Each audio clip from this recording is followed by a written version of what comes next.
amigos que nos siguen por este canal de Política y Gerencia. Hoy continuamos con nuestro ciclo de conversatorios referente pues a esa situación país Venezuela, en la cual desde hace un año nos hemos propuesto un grupo de venezolanos, el ingeniero Salazar en México, el economista Carlos Ochoa en Florida, el doctor Luis Zambrano en Venezuela y este servidor acá en Austin, Texas, hacer lo posible para ayudar a aportar también nuestro valor agregado analítico de lo que tiene que ver con la situación Venezuela, su causa y su efecto. Y en eso andamos. El conversatorio de hoy, el número 22, va a tratar también sobre un tema que iniciamos la vez pasada con el ingeniero Alberto Real, ingeniero geofísico del petróleo, y que hoy lo continúa también querido y apreciado y respetado amigo,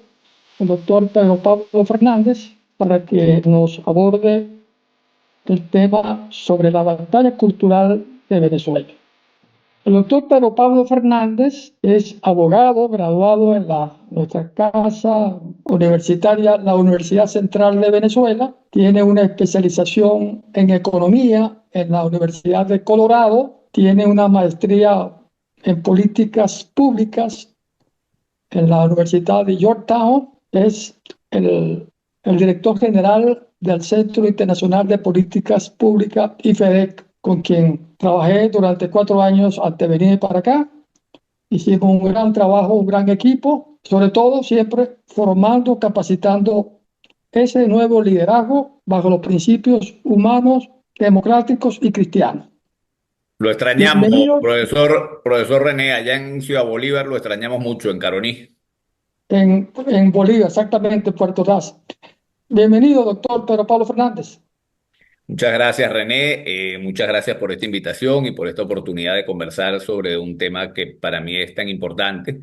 Le agradezco muy especialmente a René, quien fue presidente del IFEDEC allá en el estado Bolívar, y allá trabajamos muchísimo y conversamos mucho sobre, bueno, todos los temas que tienen que ver con Bolívar, por supuesto, las empresas básicas de Guayana que fueron en algún momento un motor de desarrollo tan importante para el país, que produjo divisas, produjo empleo, muchísimo empleo, buenos empleos, creo que los empleos mejor pagados mientras estuvo en manos privadas. Una vez que se estatizó, pues aquello se terminó destruyendo.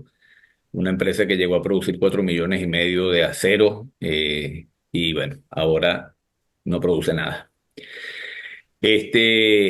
Muchas gracias, René, por la invitación y muchas gracias por esta oportunidad. Yo quiero hacer una pequeña introducción del tema porque quisiera que esto fuera más una conversación que una exposición mía larga.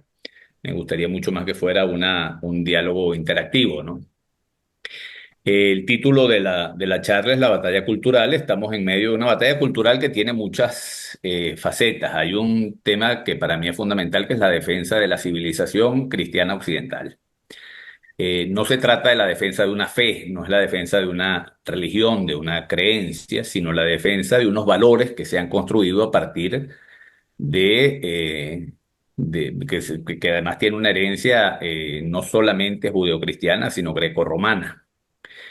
Todas las civilizaciones del mundo tienen los valores con los cuales se funda la civilización, tienen mucho que ver con las creencias religiosas, por supuesto, y esta civilización nuestra se fundó bajo la creencia de que hay un Dios que nos hizo a su imagen y semejanza, y por esa razón llenos de una dignidad infinita.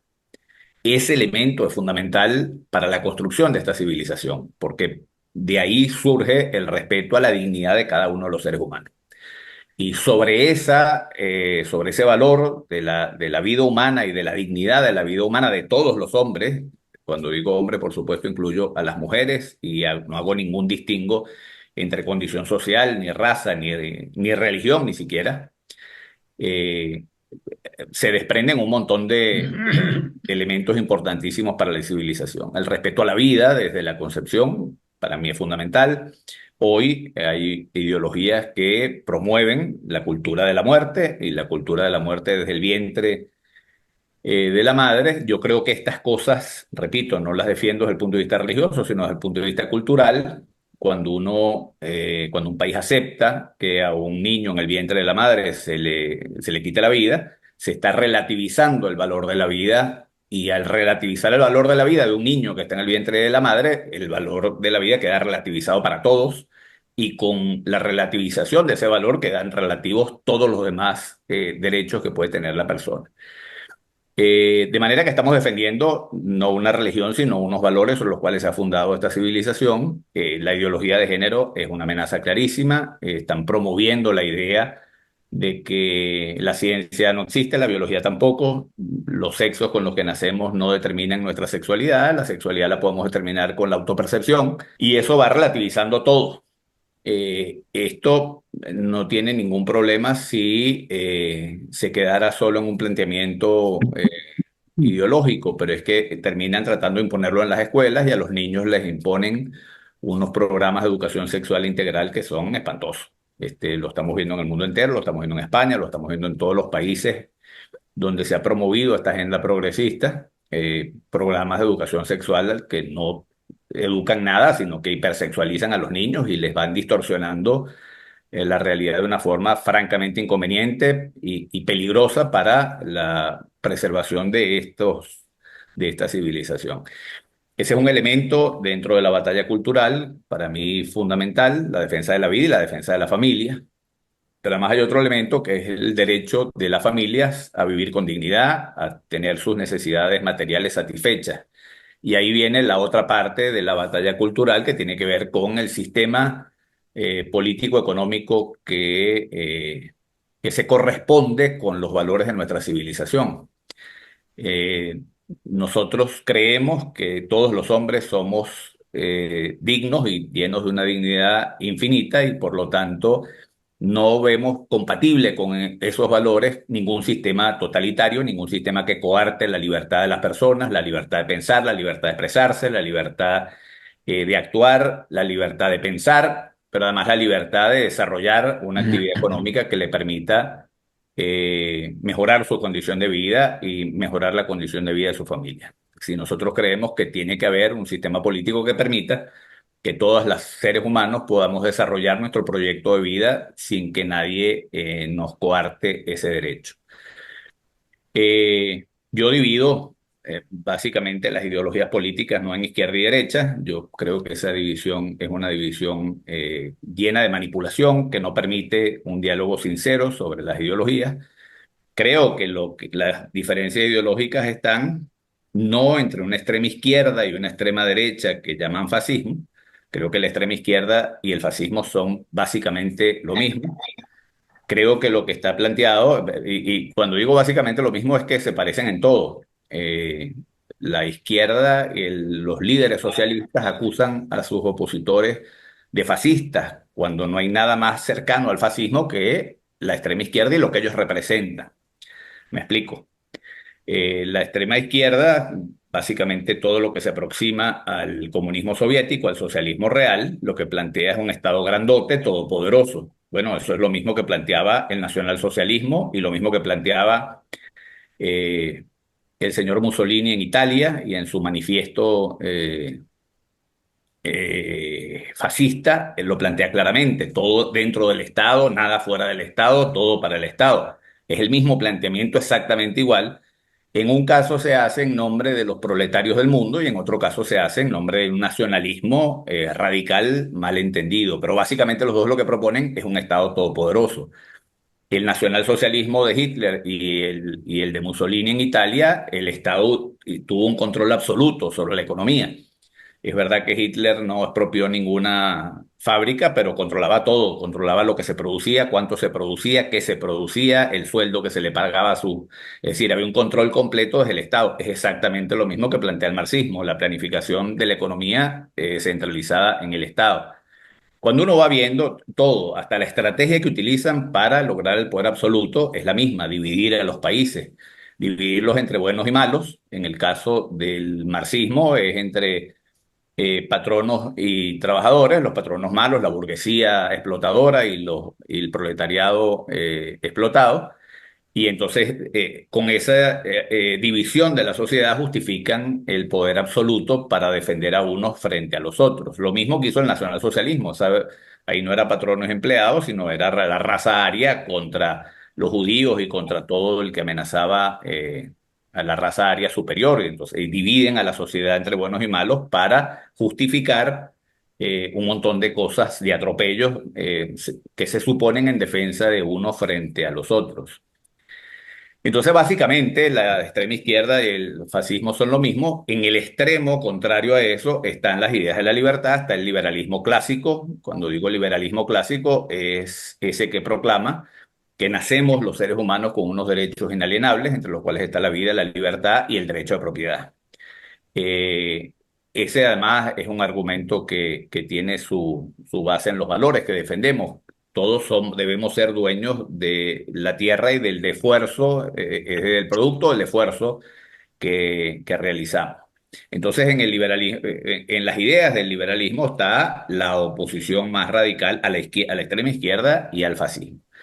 En el caso de Venezuela, creo que debemos hacer un esfuerzo por acabar con una cultura del populismo que no nació con Chávez, que viene desde mucho tiempo antes, la idea de que somos un país rico y que como somos un país rico, el Estado tiene que resolver los problemas de los ciudadanos y tiene que resolvernos el problema a todos. En esa cultura está la razón del fracaso de la República Civil Democrática, eh, un Estado que creció patológicamente a partir de 1974 con el primer boom petrolero, y ese Estado que creció hipertrofiado terminó parando un periodo de crecimiento en Venezuela que arrancó en los años 20, 1920, con la reforma de la Ley de Hacienda Pública Nacional que llevó adelante el gobierno de Gómez, y que crecimos como ningún país en el mundo creció, con estabilidad económica absoluta, estabilidad en el tipo de cambio, estabilidad en los precios, hubo inflaciones por debajo es decir, en un dígito y bajo durante 50 años.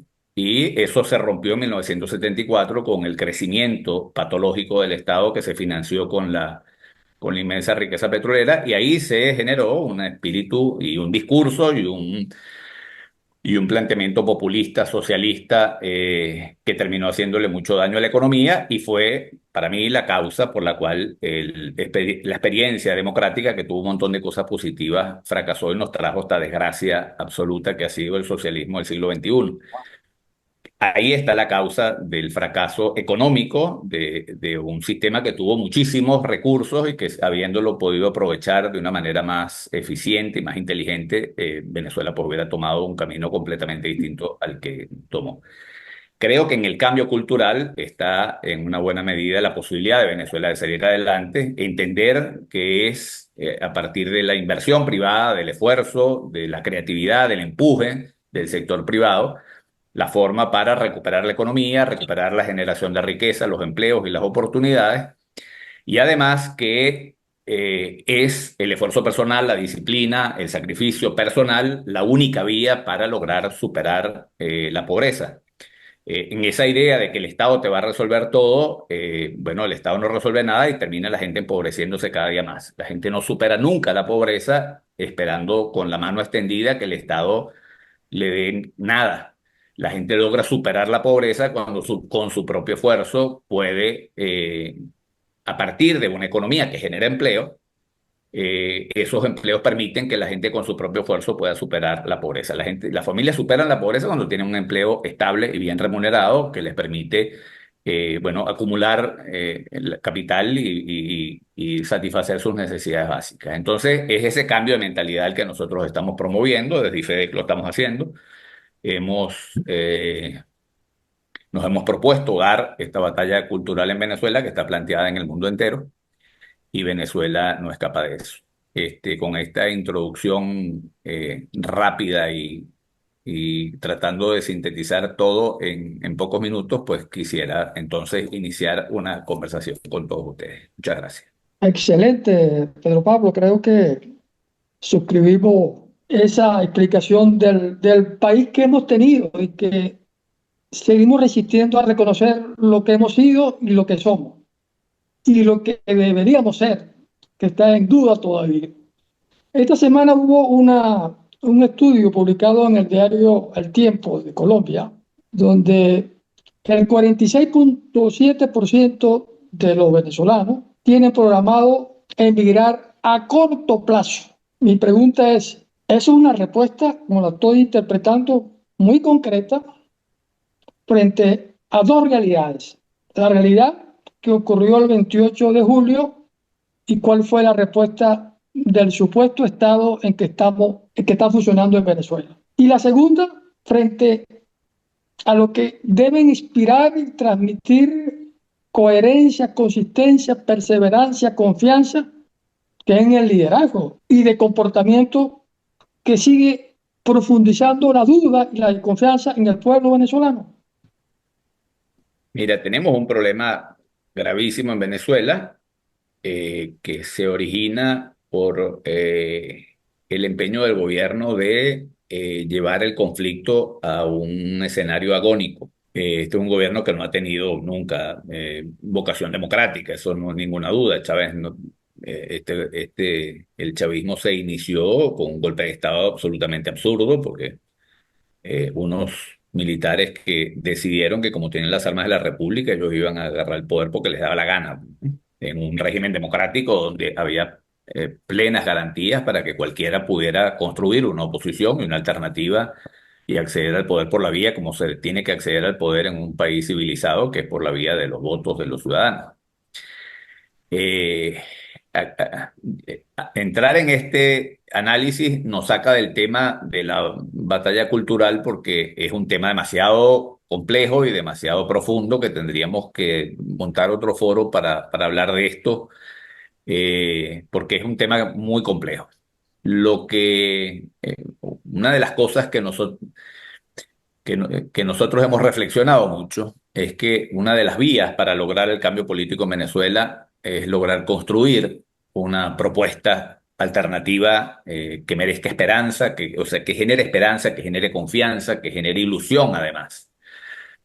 Y creo que por ahí pasa en una buena medida la posibilidad de que se abra un camino para que podamos superar esto. Es decir, yo creo que ganar la batalla cultural es imprescindible para ganar todas las demás batallas. Si nosotros no somos capaces de animar al país con una propuesta distinta, con la posibilidad de un futuro mejor cierta, ¿no? No la posibilidad montada sobre bases falsas, sino con un programa concreto, específico y con unas ideas que la gente pueda abrazar, eso le puede dar muchísima fuerza a un movimiento interno que permita que el cambio se pueda lograr. El gobierno desarrolla una estrategia de confrontación agónica porque entiende que esa es su mejor estrategia para permanecer en el poder. Y lo hace profeso, es decir, aquí ha habido mil maneras de construir alternativas que no representen para el gobierno una amenaza de cárcel y de persecución, y el gobierno las bloquea todas, y el gobierno favorece siempre una opción alternativa, la opción alternativa que más lo confronte en los términos más radicales, porque eso lo ayuda a consolidar las fuerzas que le dan soporte. Un régimen, un gobierno cae cuando las fuerzas que lo soportan se quiebran. A este gobierno lo soportan un montón de fuerzas y cuando enfrente tiene una amenaza radical, esas fuerzas se compactan. Por eso el gobierno promueve siempre la confrontación agónica. Este esquema hay que romperlo, creo yo, pero bueno, repito, esto daría para un debate largo sobre este tema específico que tendríamos que desarrollar, porque es complejo. Buenos días, Pedro Pablo, y mucho gusto. Buenos días. Soy Alberto Rial. A ver, yo tengo entre comentario y pregunta. Parece que hubiera dos escenarios. El escenario en el que tú hablas de la batalla cultural eh, mundial entre esto que se llama progresismo, este, eufemísticamente, y lo que estamos hablando de los partidarios de la democracia liberal, que tiene, es decir, que ocurre en muchas partes del mundo. Y luego la batalla cultural que yo percibo en Venezuela. Yo me pregunto si nosotros empezamos a, si el deterioro del país comenzó en el año 74 con la abundancia petrolera. Hay estudios que han investigado la cultura de la sociedad venezolana, el estudio que yo menciono mucho de David McClelland, que es un estudio precisamente del año 74. Examinan los registros de la sociedad y ven qué valores, qué motivaciones están presentes en esos registros. Cuando digo registros, digo música, folclore, discursos políticos, literatura, arte, cantidad de cosas, ¿no? Y dividen el tema en motivación de poder, afiliación y logro, ¿no? Son esas tres motivaciones las que ellos miden. Esta gente hizo un estudio a partir de los años 30 con todos los registros de la sociedad a partir de los años 30 hasta los años 70, principios 60. Encontró los mismos valores, perdón, una muy alta motivación de poder, una muy baja motivación de logro y una moderada alta motivación de afiliación. Eso, puesto en términos prácticos, lo que dice es, esta es una sociedad que prefiere líderes fuertes, que se deja llevar por un caudillo, que prefiere un Estado grande, que siente que no tiene control sobre su vida y que necesita alguien que lo aguante, que lo resuelva. Y si nosotros empezamos a ver cómo evolucionó la democracia desde que llegó, desde el primer gobierno de Rómulo Betancourt, desde el gobierno de Rómulo Betancourt en el año 59, en adelante, la democracia se mantuvo por una renta petrolera que alcanzaba para todos. Llegó el momento en los años 80 en que ya la renta petrolera no alcanzaba para todos. La sociedad seguía siendo dependiente del Estado. No se desarrolló una economía suficiente como para reemplazar o seguir manteniendo al país fuera de la renta petrolera. Y al final la democracia se fue también relajando, se fue desprestigiando, la gente fue perdiendo confianza, sobre todo porque ya la democracia no tenía dinero para mantenernos a todos. Y llegó el momento en que Chávez dio el golpe y ahí la gente como que se le abrieron los ojos y dijeron, esto es lo que nosotros necesitamos una cachucha. Y eso está en línea con la motivación de poder y la baja motivación al logro y la motivación afiliativa. Al final parece que fuera inevitable cómo fue todo llevando a que la gente terminara votando por Chávez en 1998. Y el voto por Chávez en 1998 fue un voto cultural, fue un voto de motivación de poder, fue un voto de decir, yo lo que necesito es un tipo que mande, un iluminado que me prometa, aunque no cumpla nada, eso no importa, es una cosa medio mágica, de nuestro realismo mágico latinoamericano. Eso es lo que yo veo como nuestra primera prioridad, no es nosotros no creo que no tenemos un cambio cultural más básico. No es cambiar el progresismo a la democracia liberal, no es del caudillismo y la dictadura a la democracia. Nosotros tenemos que saber convertirnos en ciudadanos de una democracia. Tenemos que entender lo que significa la democracia, tener los valores que significa la democracia, que representa la democracia y eso requiere de un esfuerzo muy grande de todo el país. Un esfuerzo que quizás sea promovido por el Estado y que quizás, pero que tiene que tener en cuenta a todas las fuerzas, lo que llaman fuerzas vivas, fuerzas productivas del país, para pasar un mensaje de que, señores, si nosotros no abandonamos estos valores que hemos tenido y que aparentemente los tenemos desde hace mucho tiempo, desde hace una cantidad de décadas, nosotros vamos a seguir con el chavismo ahí, el chavismo o lo que quiera reemplazarlo, acechándonos y esperando para ganarse el favor del pueblo cuando la democracia tenga dificultad. Este, Ahí viene mi pregunta, ¿cómo ves tú que nosotros podemos ejecutar ese cambio cultural, programar ese cambio cultural para cuando obviamente regrese la democracia? Desde el momento en que lleguemos a tener un gobierno democrático en adelante para asegurarnos que no vamos a regresar a los golpes de Estado y a los caudillos. Oye, Alberto, qué interesante tu intervención. No sé si la pregunta, toda la intervención, interesantísimo y además no puedo estar más de acuerdo con las cosas que planteas aquí.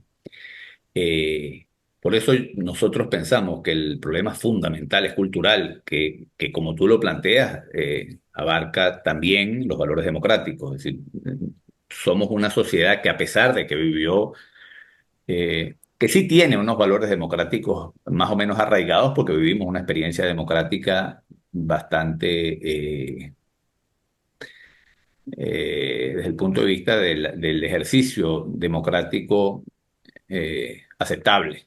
Yo tengo muchas críticas frente a al periodo democrático, pero ciertamente había un montón de reglas democráticas que se respetaban, la tolerancia, la competencia democrática, habían elecciones, la gente podía votar y podía votar por la opción y se respetaban los resultados y había cierto respeto a las instituciones. No funcionaban de forma perfecta, pero había un respeto institucional importante. Pero ciertamente no hay en Venezuela, los venezolanos no tenemos una cultura democrática arraigada, una conciencia de lo que significa el ejercicio de la democracia y de los derechos individuales, respetando además los derechos de los demás. Y lo vemos en todo el debate político, es decir, en el debate político no solamente del gobierno, también dentro de la misma oposición, partidos donde no se ejerce ni siquiera la democracia interna, donde hay intolerancia, donde hay un montón de elementos y de conductas que no se corresponden con los valores democráticos. Esto tiene una herencia muy larga. Vivimos una independencia, un proceso de independencia muy traumático, donde los héroes de la independencia eran militares, caudillos, y el caudillismo nos acompañó todo el siglo XIX, pero no fue solamente Bolívar, sino después vino Páez y después vinieron los Monagas y después vino Guzmán Blanco y después Gómez. Es decir, la herencia nuestra es una herencia de caudillos. Y en la democracia también tuvimos nuestros caudillos. Rómulo Betancourt fue un caudillo democrático por el que yo siento una enorme admiración, pero y Rafael Caldera dentro del Partido Social Cristiano también tuvo conductas de caudillo que no se correspondían propiamente con los valores democráticos. Por eso para nosotros el cambio cultural es importante y el cambio se produce cuando hay un debate donde se plantean esos valores y se exponen. Creo que hay una oportunidad en este momento por el fracaso absoluto que ha tenido esta experiencia con el nuevo caudillo militar, otra vez, regresamos al siglo XIX. Creo que esto puede ayudar a un aprendizaje y lo puede ver si hay un liderazgo político que oriente con su conducta y con su palabra una nueva forma de entender la democracia y de entender el poder y de entender al Estado. Nosotros somos un país que le rendimos culto a los militares, es decir, aquí se le rinde culto a todos los héroes militares. Hemos tenido unos civiles espectaculares, empezando por Andrés Bello, que se le rinden homenajes en Chile y las calles más importantes y Andrés Bello es una figura importantísima de que en Venezuela pues ni Andrés Bello ni José María Vargas ni ninguno de nuestros héroes, Juan Germán Rocio, tanta gente civil que hemos tenido a lo largo de la historia además y más reciente. Y le seguimos rendiendo culto a los militares. Entonces, bueno, es natural que la gente esté esperando el caudillo militar que nos va a salvar porque es lo que nos ha acompañado a lo largo de la historia. Creo que esta experiencia traumática que hemos vivido y muy dolorosa puede servir para construir una nueva forma de entender la política, el Estado y de entender la democracia. Eso pasa porque el liderazgo de ejemplos y de buenos ejemplos. Hacías mención al tema de la República Civil. Yo creo que ahí también hubo muy malos ejemplos en muchas cosas. No voy a desarrollar demasiado críticas frente a la República Civil, pero yo creo que una de las cosas que hizo mucho daño fue el exceso de recursos con el que nos embriagamos. Yo aquí comparo dos modelos radicalmente distintos que pueden ayudar a entender un poco lo que pasó, que son el modelo de Noruega y el modelo de Venezuela. En el modelo, dos países petroleros que tomaron caminos radicalmente distintos. Hoy Noruega es uno de los países con más Producto Interno Bruto per cápita, tienen un fondo de ahorro impresionante que es capaz de darle de comer a las 25 generaciones que vienen en Noruega sin necesidad de trabajar ni siquiera. Y tenemos el caso de Venezuela, que hemos despilfarrado una renta petrolera completa, hemos recibido miles de millones, muchísimo más dinero que el que puede haber dispuesto en Noruega y estamos como estamos. Nosotros sufrimos lo que se llamó la enfermedad holandesa, lo que se llama la enfermedad holandesa, que se tendría que llamar la enfermedad venezolana, porque creo que en ninguna parte se ha sufrido esa enfermedad como la sufrimos nosotros, que básicamente, pues, nos entra una chorrera de petrodólares de la nada, es decir, producto de la subida de los precios del petróleo, y ese montón de dólares cuando ingresan en la economía produce un efecto inmediato, que es sobrevalorar la moneda nacional. Es decir, el dólar pasa a valer, cuando tú metes un montón de dólares, hay tanto exceso de dólares que la moneda se sobrevalúa y eso lo que hace es estimular las importaciones y desestimular la producción nacional. En Noruega, todos los ingresos petroleros que aprendieron de la elección de Venezuela, el ingreso que generaba el petróleo no se gastaba, se metía en un fondo de ahorro y el Estado solamente tomaba el 4% de los intereses que producía ese fondo.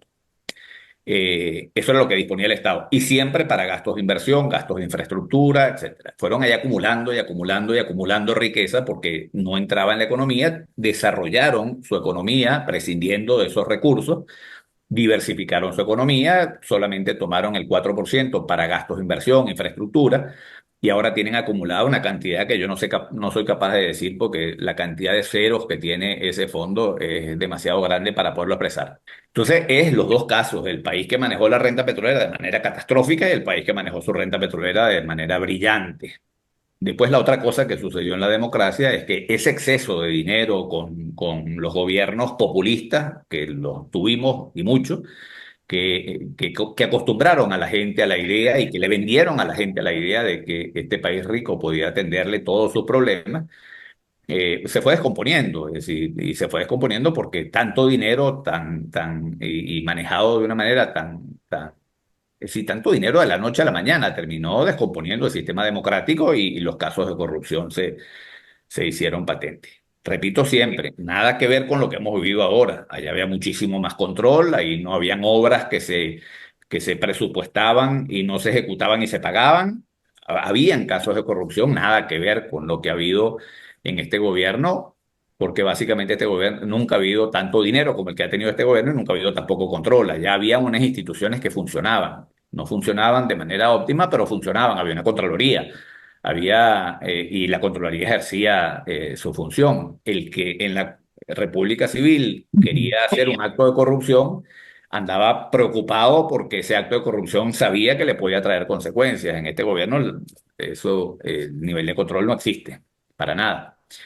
Entonces, pienso, perdón, Alberto, que me disgregué demasiado con tu pregunta, que sí, hay que hacer un esfuerzo por generar en Venezuela una revolución cultural, y esa revolución cultural pasa por entender la importancia de los valores democráticos, de los valores ciudadanos, de los valores civiles, y además bueno, la defensa de todos los valores sobre los cuales se ha fundado nuestra civilización. Yo creo que el trabajo en Venezuela es cultural. Si nosotros ganamos la batalla cultural, ganamos todas las demás batallas.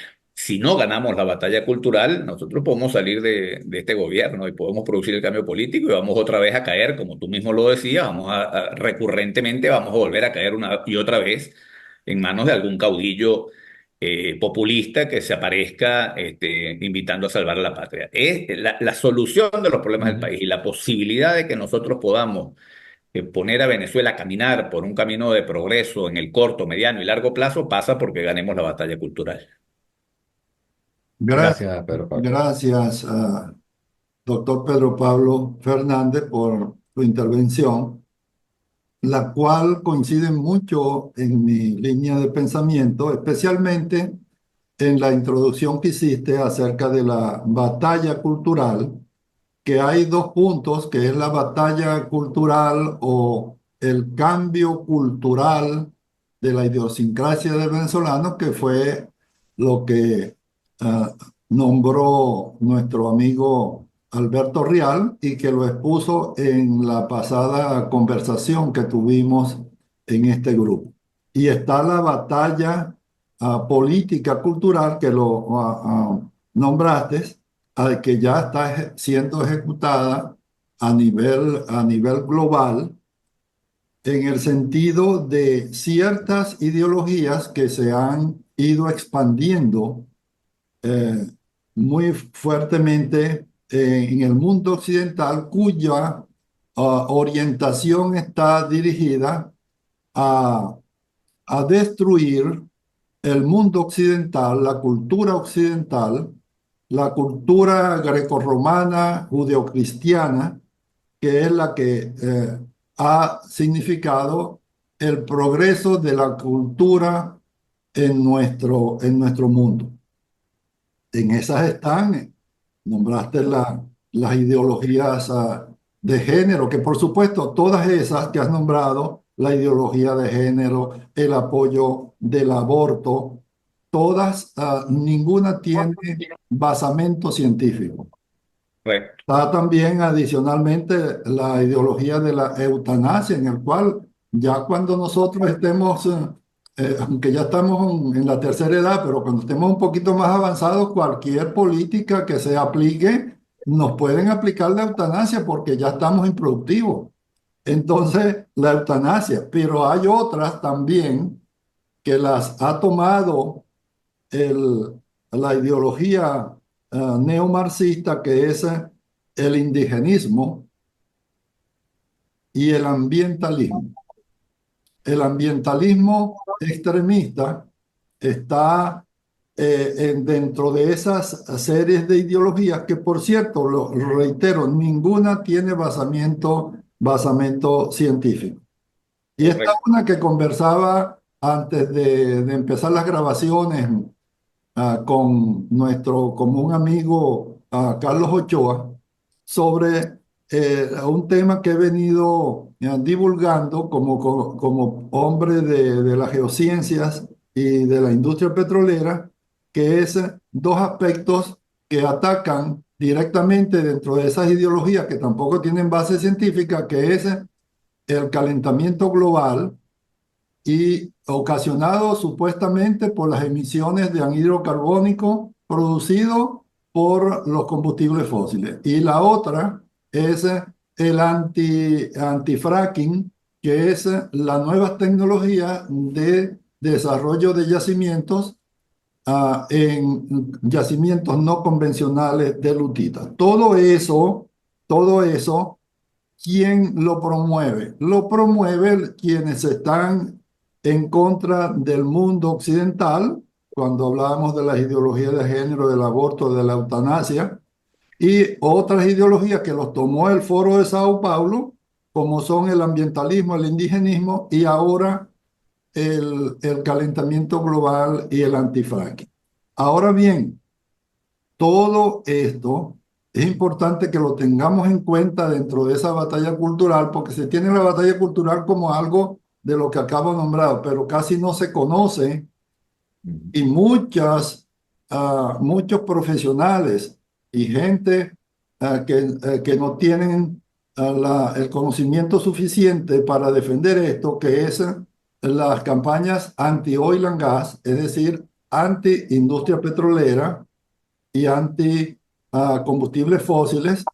Y está también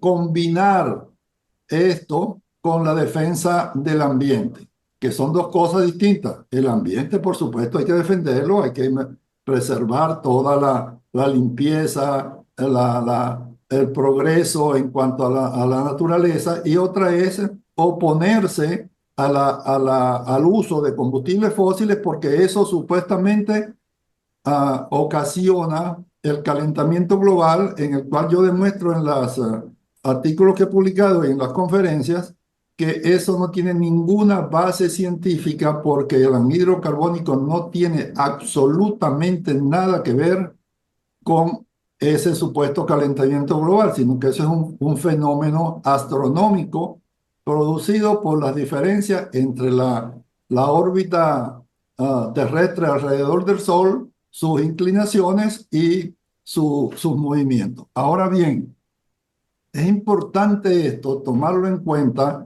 en esa batalla cultural, porque dentro de la misma propuesta que hay para la industria petrolera Venezuela, para rescatar la industria petrolera venezolana, que no es rescatar a la empresa quebrada, la PDVSA Roja Rojita, es el rescate de la industria petrolera venezolana mediante un plan bien sustentado de apertura petrolera, darle ah, prioridad a que las empresas privadas, medianas, grandes y pequeñas participen en, en este desarrollo. Y eso va a ayudar a levantar la producción y, por supuesto, a ser el motor de la economía en sus primeros momentos. Sin embargo, es importante destacar que todavía dentro del pensamiento venezolano y pensamiento de gente demócrata,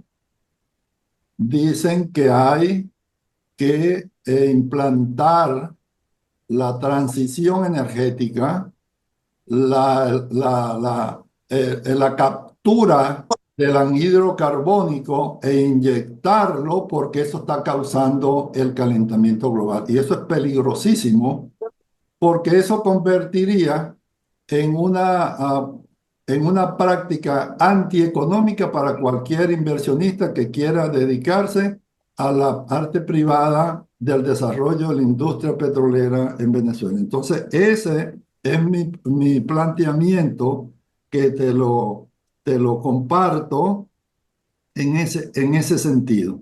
Y además, como se menciona, en el plan de nuestras autoridades electas el 28 de julio, María Corina Machado y Edmundo González, está un plan muy bien que lo presentaron en una conferencia mundial que se llevó a cabo en Houston recientemente, que se llama el CERA Week.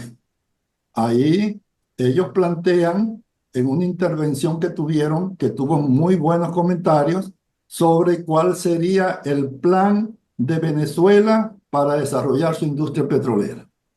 Pero por ahí están todavía metiéndose muchas propuestas de que la industria petrolera venezolana tiene que estar orientada hacia la transición energética, hacia la captura del anhídrido carbónico, a la protección de la tierra, del calentamiento global y todas esas cosas que eso no tiene ningún fundamento científico, como no lo tienen las otras ideologías. Quería plantearte eso y bienvenida a tu punto de vista y tu opinión al respecto. Gracias. Mira, interesantísimo tu exposición también, la verdad es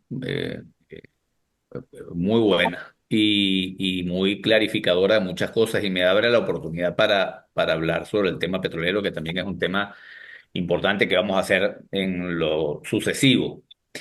Y yo concuerdo contigo, Julián, completamente. No tiene ni siquiera sentido discutir mucho qué hacer con PDVSA, que al final es una discusión, es una empresa quebrada completamente. La deuda que tiene no la tiene cómo pagarla y no tiene recursos para nuevas inversiones. Y nosotros necesitamos sacar el petróleo que tenemos debajo de la tierra porque nos lo vamos a terminar comiendo si no nos ocupamos de él. Y el petróleo sigue siendo una palanca sobre la cual podemos alcanzar la recuperación económica y el desarrollo con mucha más velocidad.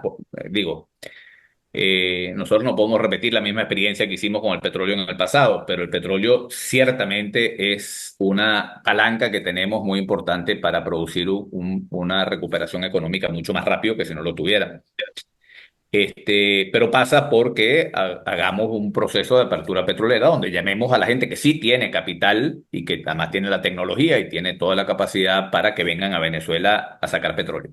Y sobre este tema, a mí me gustaría mucho agregar una cosa que, déjenme abrir aquí. Hay gente que cuando le hablan y sobre gente que apoya al gobierno y gente que no apoya al gobierno que tampoco entiende bien cómo es el tema de la industria petrolera. Pero si aquí las empresas petroleras privadas que vengan a invertir petróleo en Venezuela y las empresas que están aquí, las empresas mixtas, yo voy a contar un poco qué es lo que le queda a Venezuela y qué es lo que se llevan. Porque hay la sensación de que cuando vienen las empresas extranjeras, las empresas se llevan nuestro petróleo y nuestra riqueza, que es un poco lo que ha vendido el gobierno y lo vendió frente a la apertura petrolera. Cuando una empresa extranjera vende petróleo y recibe no es el precio que está en este momento, pero recibe $100 el barril. Cada barril de petróleo, pongamos que el precio esté en $100 el barril. Una empresa privada, Chevron, ExxonMobil, cualquiera, las chinas, las rusas, la que sea, exporta un barril de petróleo y se lo pagan a 100. De esos 100, 30%, es decir, $30, los tiene que pagar al Estado, que dan a través de las regalías. Eso es 30%, o sea, $30 para el Estado. Después hay un impuesto municipal que se hace sobre la venta bruta también, que es 2,2%, con lo cual terminan siendo 32,22. Después hay un impuesto al Fondo Social, que es 1,11. Después ciencia y tecnología se lleva 2% más y impuestos por exportación 0,1. Todo eso es de la venta bruta, es decir, de los $100 que esa empresa privada vende el petróleo, se está quedando con 64. O sea, 36 ya los deja con impuestos de regalía por la venta bruta del petróleo. Después vienen los costos operativos, que se calcula que en Venezuela puede estar alrededor de 9, 10 dólares el barril. Esos costos operativos también quedan en el país, porque eso es para pagar salario de la gente, para pagar obras de infraestructura, para pagar las cosas que necesitan para operar. Es decir, ese dinero que también queda dentro del país. Se va quedando esta industria con $56 de los 100. Todo lo demás quedó dentro de Venezuela a través de los impuestos o pagando los gastos operativos. Pero después viene la ley del deporte, que es 1%, y la ley antidrogas, que es 1%, y el Fondo Social de PDVSA, que son sobre la utilidad bruta, es decir, quitando los costos operativos y las regalías. Y después después de todo eso, vienen los impuestos sobre la renta, que son 50%. Al final, lo que quiero decir es que una empresa extranjera que viene y saca un barril de petróleo, termina recibiendo un pedacito así de los $100 por los cuales vendió el barril de petróleo. Todo lo demás queda dentro del país. Si la empresa es privada, esos pedacitos así se lo puede llevar la empresa privada. Perdón, la empresa privada, ese porcentaje pequeño que tiene de utilidad al final de cuentas, buena parte lo tiene que reinvertir, porque en el negocio petrolero tú tienes que invertir para seguir sacando petróleo, si no, no puedes. Y toda esa reinversión queda también dentro del país. O sea, lo que se llevan es una cosa ínfima de los $100 por los cuales vendieron el barril. Eso es una empresa privada. Si eso lo hace PDVSA, PDVSA se queda con ese pedacito igualito, simplemente que, bueno, PDVSA es una empresa del Estado y eso pasa a ser del Estado. Pero el porcentaje es pequeño. Una de las cosas importantes que tenemos que entender con esto también es que Venezuela es uno de los países que cobra más impuestos sobre la venta del petróleo que ningún otro país. El porcentaje que le quita Venezuela a las empresas petroleras que exportan petróleo es altísimo, mucho más alto que en Guyana. Si hay un inversor petrolero que quiere invertir en petróleo y quiere sacar petróleo, y nosotros le cobramos el porcentaje elevadísimo que le estamos comprando, se va a Guyana, perdón. O se va a cualquiera de los otros países donde lo tratan con más cariño. Venezuela necesita montar un negocio petrolero atractivo para que vengan inversiones al país a sacar el petróleo que tenemos, a las mayores reservas de petróleo del mundo, y que esa riqueza sirva para recomponer nuestra infraestructura y para pagar la deuda, para generar en Venezuela las posibilidades de que podamos sacar la economía adelante. Entonces, esto es importante saberlo, porque es que la gente tiene la idea de que, bueno, si tú le entregas con un proceso de apertura petrolera eso a las empresas extranjeras, entonces se van a llevar nuestro petróleo. No toda la inmensa mayoría de esos $100 que le van a pagar a la empresa por barril van a quedar dentro de Venezuela. Aquí lo que tenemos que ir es a un proceso de apertura petrolera para poder tener capitales que no tenemos, que no tiene PDVSA y que no tiene el país, desarrollar otra vez nuestra industria petrolera, volver a producir 3 millones y producir más de 3 millones, y que esa riqueza sirva no para malbaratarla como lo hicimos en los periodos anteriores, sino para que esa riqueza manejada con inteligencia sirva como palanca para sacar a Venezuela del hueco en el que está. Es fundamental que nosotros vayamos a un proceso de apertura petrolera con grandes inversiones petroleras que nos permitan desarrollar nuestra industria de nuevo y utilizar esa riqueza, como digo, para salir de abajo, ¿no?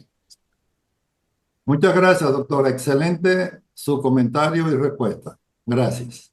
Gracias, Julián. Yo quiero referirme, doctor Fernández, a la batalla el título del conversatorio es La batalla cultural.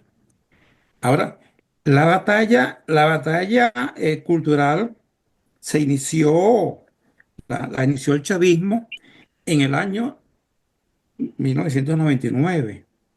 25 años en esa batalla. Y la parte cultural reposa en las instituciones. Reposa y la institución donde reposa la cultura es el sistema educativo. Por eso fue que tomaron el sistema educativo como lo han tomado en estos procesos revolucionarios, en este caso pseudo revolucionarios. Al tomar, al tomar el sistema educativo, efectivamente esa es la gran batalla, porque ahí es donde reposa en la cultura, reposa las posibilidades de desarrollo de los países. Sin un sistema educativo óptimo, no hay posibilidades. Los países no tienen futuro sin un sistema educativo sólido. ¿Qué hizo el chavismo? El chavismo lo que hizo es que entró en un proceso de alienación del sistema educativo, el cual, mal que bien, era un sistema virtuoso de inclusión social. Funcionaba como un sistema virtuoso de, de inclusión social, también para reducir la pobreza y lograr la movilidad social. Yo nací en un barrio, uno pudo justamente entrar en ese proceso de movilidad social, donde con un título de universitario ya podías comprar un carro, era la garantía. Tú ibas al concesionario con el título universitario y te decía, sí, aquí tienes un carro, que lo podías pagar, podías tener, tener empleo de calidad y bien remunerado. Esa es la movilidad social. Ahora, con el chavismo se entró en un proceso de regresión. Hay un concepto que es regresión social, donde la clase media regresó, se devuelve y se convierte en pobre. De hecho, ya hay un concepto ahora de la pobreza más ampliada, donde se incluye también la clase media. Eh, Tenemos eso, el chavismo alcanzó esa batalla, montó un sistema educativo paralelo donde no funciona las escuelas y, y universidades chavistas no funcionan, pero le dan un presupuesto que se pierde, pero mientras el sistema tradicional educativo colapsa por falta de presupuesto. Además, sometido al deterioro progresivo de las instalaciones y además la deserción que se produce en profesores y alumnos. Allí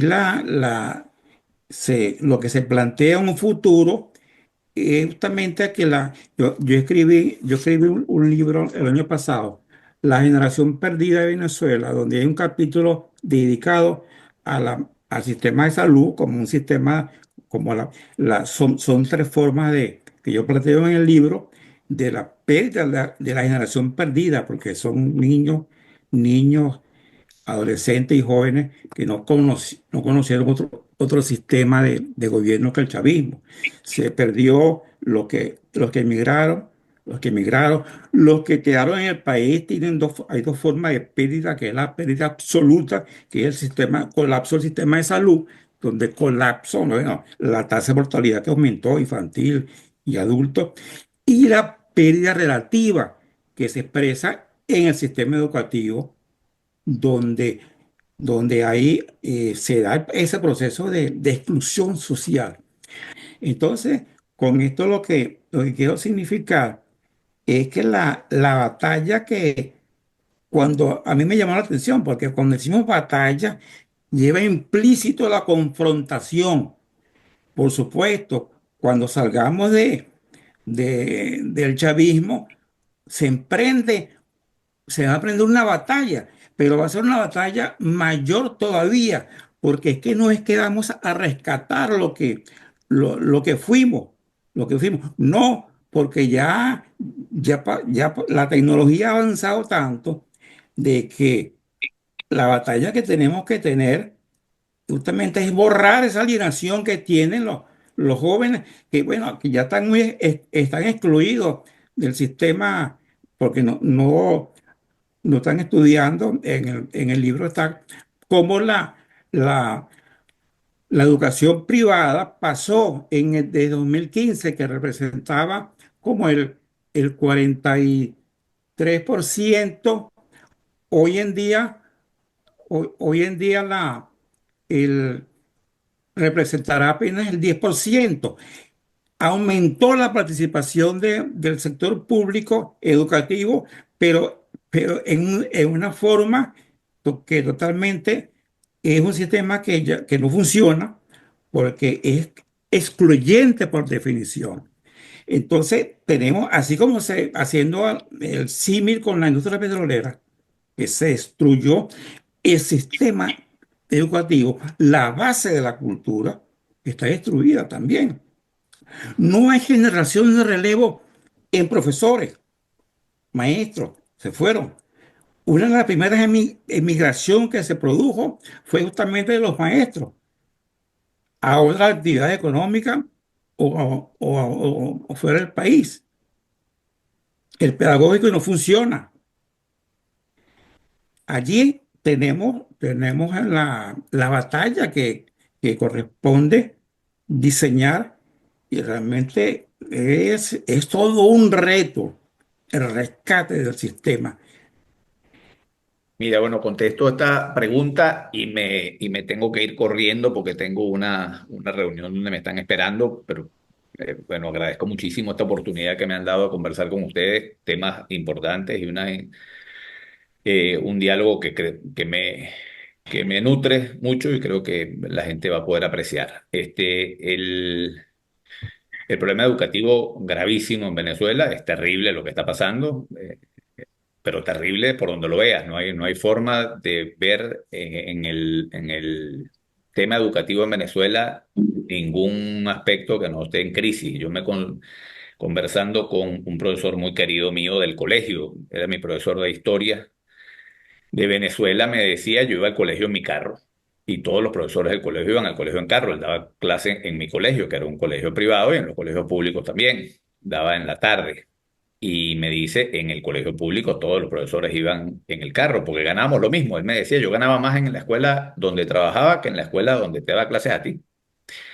Ahora voy en autobús porque no tengo ni siquiera para comprar el caucho al carro. Es decir, me alcanzaba el sueldo para comprar un carro y ahora no me alcanza el sueldo para pagar, para comprar unos cauchos al carro. La tragedia que estamos viviendo con la pérdida de personal calificado es gigantesca. Y la calidad de la educación y la calidad de las escuelas. Es decir, estamos en una situación terrible, que es increíble porque este gobierno se proclama socialista y nunca había habido una diferencia de la calidad de la educación tan grande entre la escuela privada y la escuela pública. Uno de los instrumentos de igualación social más importantes es la educación. Y nunca había estado la escuela pública tan deteriorada en relación con la escuela privada, que también ha sufrido mucho, pero bueno, mucho menos. Este, a mí no me preocupa tanto el adoctrinamiento en las escuelas, que tú hacías de alguna manera alguna referencia, porque al final el tema cultural, que para mí es el más importante, no es tan difícil de cambiar. La gente adopta conductas distintas de acuerdo con los incentivos que se le presentan. Si los incentivos son incentivos que promueven antivalores, pues la gente termina actuando de una determinada manera, pero si los incentivos que se promueven son incentivos que generan valores, la gente responde relativamente rápido. Es decir, el cambio cultural, aunque parezca mentira, es un cambio que se puede dar relativamente rápido. Hablaba Alberto, creo, en su primera intervención, cosa que omití, sobre lo que habría que hacer desde el Estado. Claro que si nosotros logramos un cambio político y hay un liderazgo político que promueva los valores adecuados y promueva esta revolución cultural que tenemos que hacer, ayuda muchísimo porque desde el poder del Estado es mucho más fácil hacer todo. Nosotros estamos desde IFEDECA dando nuestro granito de arena en este tema que para nosotros es vital. Es decir, yo lo dije hace un rato, lo repito ahora, si nosotros ganamos la batalla cultural, vamos a ganar todas las demás batallas. Básicamente la batalla que tenemos enfrente es una batalla cultural. Y creo que la vamos a ganar, yo soy optimista frente a esto, porque además más allá de lo que el liderazgo político desde hace muchos años le ha transmitido a la población, este es un pueblo trabajador. Yo me recorro Venezuela de punta a punta, ustedes todos tuvieron experiencia en Venezuela, aunque estén viviendo ahorita afuera. Y, y ahí, este es un pueblo trabajador. Usted baja a la Redoma de Petare a las 5:30 de la mañana, y la Redoma de Petare está así, de gente que ha tenido que bajar de Maca, de La Dolorita, de Caucahuite y de Mariche, y tuvieron que salir a las 5 de la mañana al trabajo.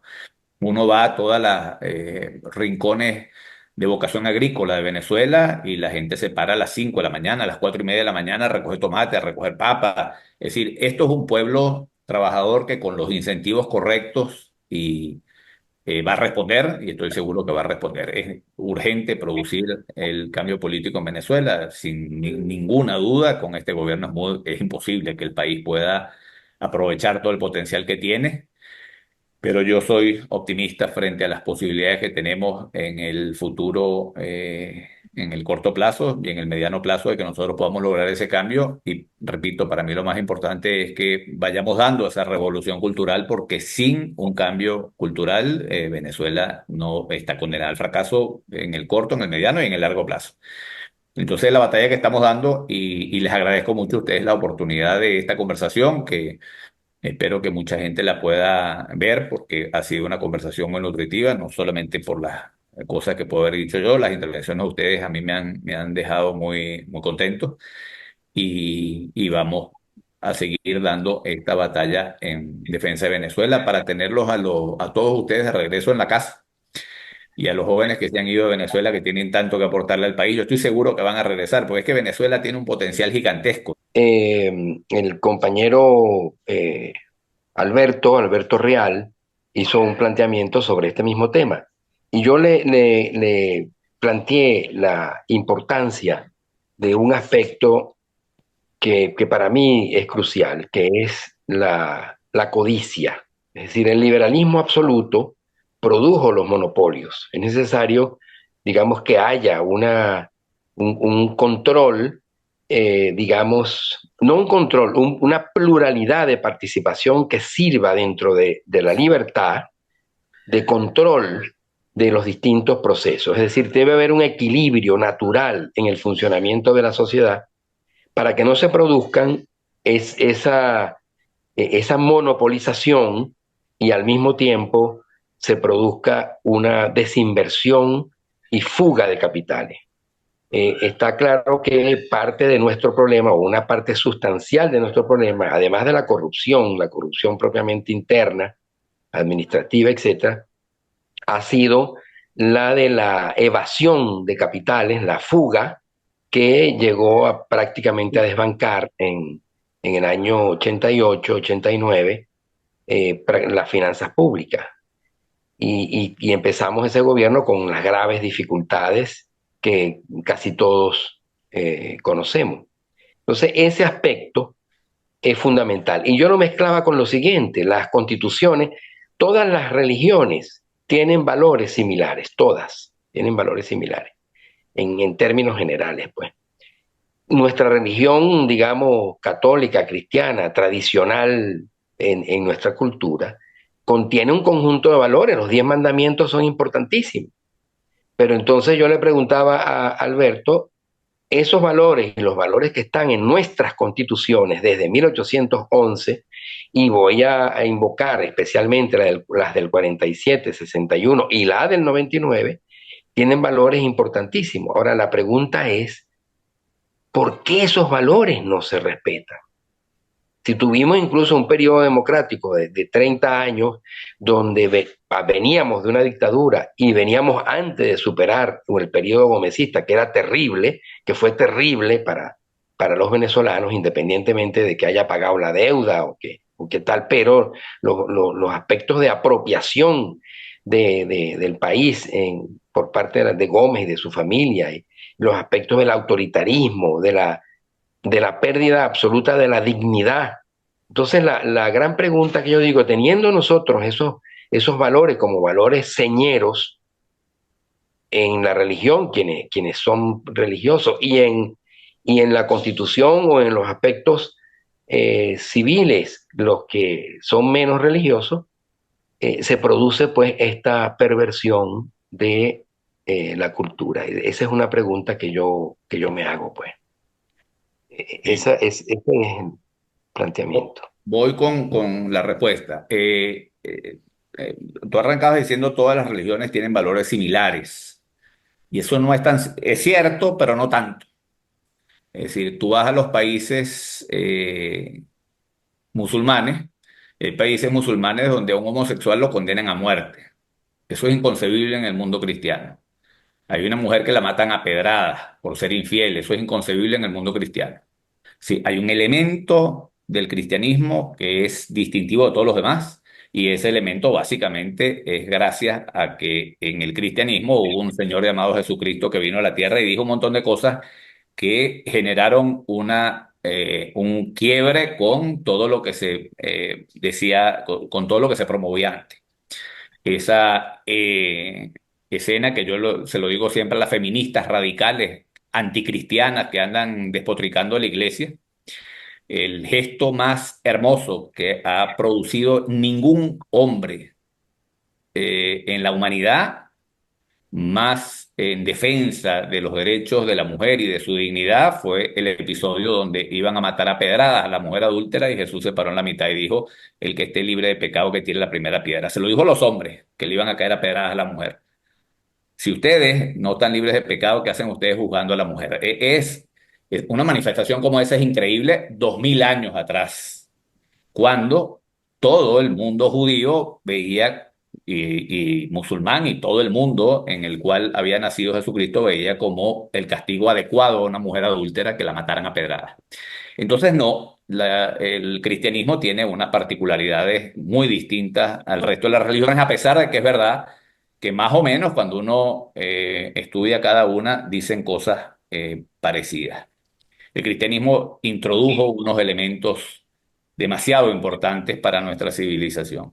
Después, los monopolios no se generan por la avaricia. Casi siempre donde hay monopolios está metida la mano del Estado interviniendo en la economía de manera indebida.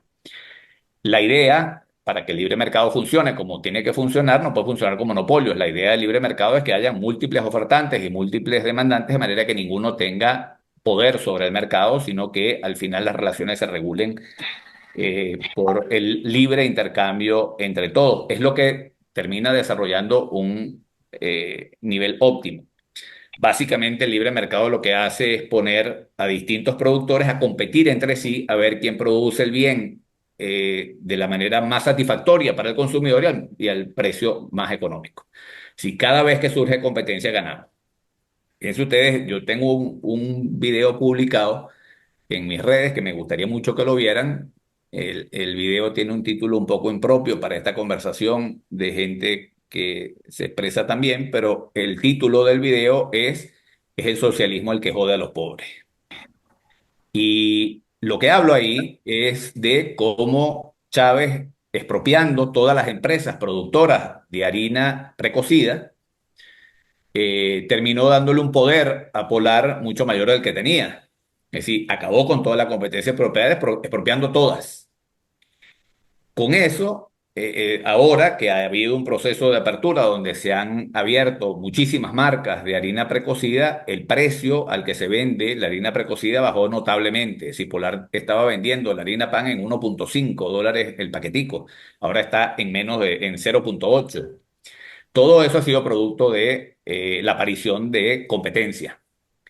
La competencia genera eso. La competencia y el libre mercado lo que generan es que cada vez hayan más productos de mejor calidad y a más bajo precio. Por eso yo creo que hay que promover el libre mercado.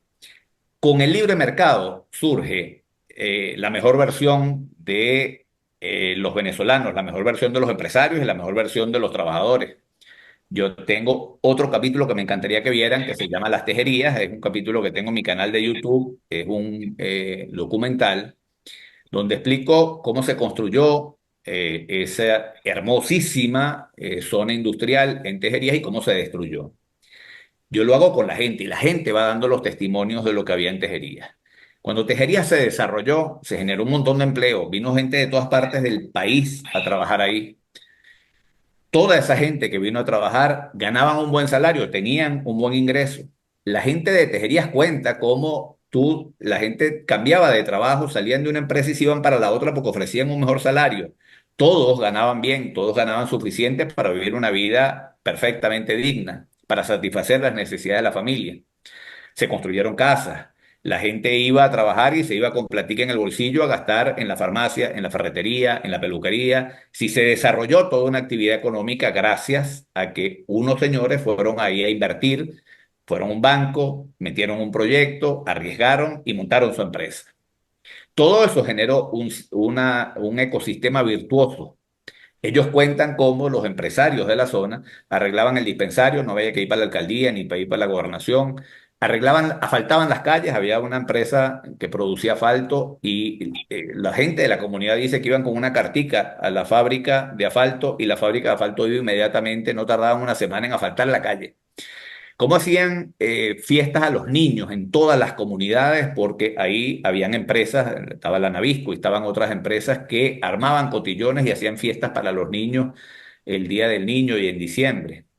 Es decir, había toda una comunidad virtuosa que se generó porque había prosperidad. Y cuando hay prosperidad, surge la mejor versión de la gente. En el socialismo, que hablan de la creación del nuevo hombre, al generar miseria y a poner a todo el mundo en estado de necesidad y de subsistencia, pues surge la peor versión de cada uno.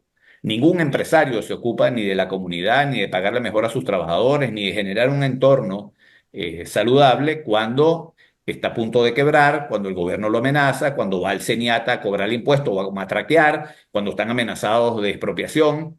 Es decir, ahí surge la peor versión del venezolano. Por eso en socialismo, ese nuevo hombre del que hablaba el Che Guevara y del que hablaba el marxismo, el nuevo hombre que termina surgiendo del socialismo es la peor versión del ser humano. La mejor versión surge en un ambiente de prosperidad y de progreso.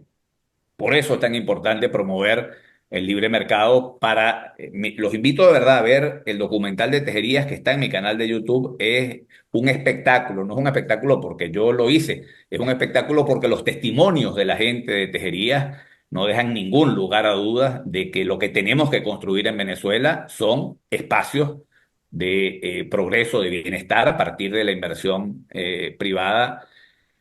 Yo creo, soy un gran defensor del libre mercado como la mejor manera para generar riqueza y para sacar a la gente de la pobreza, porque la otra gran mentira es que el libre mercado genera pobreza, el libre mercado genera riqueza para todos. No genera igualdad en el ingreso, es verdad, hay desigualdad, pero en un sistema de libre mercado es el único sistema donde los pobres superan la pobreza y donde los pobres viven mejor. Y el problema no es la desigualdad, el problema es la pobreza. Lo que tenemos que acabar no es con la desigualdad, lo que tenemos que acabar es con la pobreza. En China abrazaron las ideas del socialismo y sometieron a la gente a una hambruna gigantesca. Se abrieron al libre mercado y hay 700 millones de seres humanos en China han salido de la pobreza. Lo mismo está haciendo la India. Lo mismo ha hecho Irlanda. Irlanda del Norte era uno de los países más pobres de Europa. Hace 20 años se abrieron al libre mercado, establecieron políticas liberales en ese país y el país ha venido creciendo económicamente y la gente ha venido superando la pobreza gracias a la apertura hacia el libre mercado. En el libre mercado, el que se hace rico, Bill Gates, que se hizo el hombre más rico del mundo, Bill Gates, los ingresos de Bill Gates eran el 2% de la venta bruta de Microsoft, el 2%. Con eso se hizo el hombre más rico del mundo. El otro 98% de las ventas fueron a parar a los bolsillos de los empleados, de los transportistas, de los que montaron una tienda de reparación de artefactos, de los que montaron todo lo que se montó alrededor de esa gigantesca riqueza que montó Bill Gates. Lo mismo pasa con el productor de textil, con la fábrica textil en Tejería. 600 trabajadores dependían de esa fábrica. Esos 600 trabajadores que tenían un sueldito y se lo iban a gastar en la peluquería, en la farmacia, en la ferretería. Esos que permitieron que gente de la comunidad montara comedores familiares en sus casas para atender la demanda de los trabajadores que salían con dinero. Esa fábrica textil, el dueño de esa fábrica textil generó empleo a los que recogen algodón en Barinas, en Portuguesa, en Monagas, en Anzoátegui, en Guárico, y generó además empleo para los transportistas.